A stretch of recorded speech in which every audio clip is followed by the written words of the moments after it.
To'g'risi, pul juda ham zarur.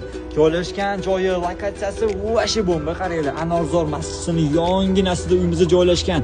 Novostroyka dom, 4-etaj, Shahristonskiy metro bor yo'g'i 200 metr masofada joylashganingizda hamma sharoitlar bor. Pastda parkovka deysizmi, bolalar maydonchasimi, umuman olganda gapsiz bo'lishi mumkin emas. Bu uyimiz 77,5 kvadrat metrni tashkil etadi. Santexnika, elektronika ishlari hammasi bitgan. Pergolatkalarga ham alohida e'tibor berasiz. Sifatli uy. Gapsiz bo'lishi mumkin emas. Bu yerda yotoqxona bolalar uchun. Bu tarafda kattagina zal yoki spaniyaga mo'ljallashib qo'yilgan xonamiz joylashgan. Ikkitalab oynalari bor.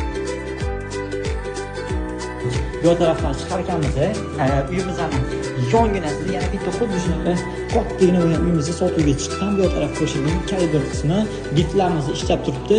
Bu yerdan kirarkanmiz, mana shu uyimiz ham sotuvda turibdi. Bu uyimizning umumiy maydoni 90 kvadrat metrni tashkil etadi. Bu tarafda ko'rishingiz mumkin. Spaniya qismimizda joylashgan. Bu tarafda kattagina ko'rishingiz mumkin. Spaniya yana bitta kattalarcha mo'ljallangan umumiy sanjil joylashgan. Pastda egalarining nomerini qoldiramiz. Srochno narxda sotuvga chiqqan narxi ham